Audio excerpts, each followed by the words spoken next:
Israel द्वारा Gaza में Hamas के खिलाफ किए जा रहे हमलों में आईडीएफ को कोई खास सफलता प्राप्त नहीं हो पाई। इजरायली हमलों में गाजा में काफी तबाही हो रही है, लेकिन हमास लड़ाकों की बजाय निर्दोष नागरिकों की जान जा रही है। हाल ही में हमास के एक स्नाइपर ने गाजा के उत्तरी इलाके में एक जंग के दौरान इजरायली सेना की 79वीं बटालियन के एक टैंकर चालक को गोली मार दी, जिसमें उसकी मौत हो गई। इजरायली सेना के एक बयान के मुताबिक इस घटना में यालोम यूनिट के एक अधिकारी और उसी बटालियन के एक रिजर्व सैनिक गंभीर रूप से घायल हो गए और उन्हें इलाज के लिए अस्पताल में भर्ती कराया गया, जहां उसकी मौत हो गई। इस हमले में अपने सैनिकों को खोता देख इजरायली डिफेंस फोर्सेस के चीफ ऑफ स्टाफ एयाल जामिर ने सख्त लहजे में हमास के खिलाफ चेतावनी जारी कर कहा, अगर जल्द ही बंधकों की रिहाई नहीं होती तो इजरायल गाजा में अपनी सैन्य कार्रवाई को और तेज कर सकता है।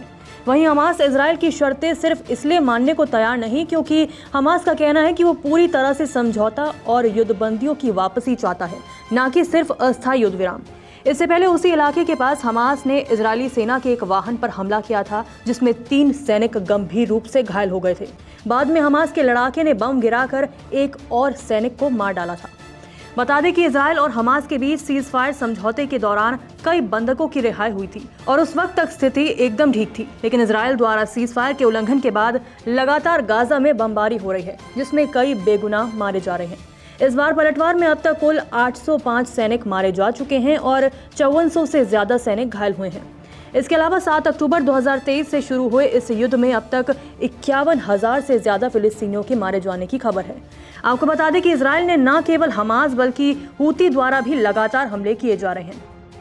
हूती लगातार इजरायल के शहरों को निशाना बना रहा है। इसके साथ ही इजरायल के साथ खड़े अमेरिका को भी लाल सागर में दहलाने से जरा भी पीछे नहीं हट रहा। ऐसा माना जाता है कि गाजा पर लगातार हो रही तबाही और बेगुनाहों पर हो रहे अत्याचारों के कारण हमास और हूती ने इजरायल को धमकियां देने के बाद अब उसे गहरे घाव देने का मन बना लिया है। अब देखना ये होगा कि आखिर इस संघर्ष में किसे कामयाबी मिलती है और किसे नुकसान झेलना पड़ता है। आपकी इस पर क्या राय है, कमेंट बॉक्स में जरूर बताएं। नमस्कार, मैं हूं मानक गुप्ता।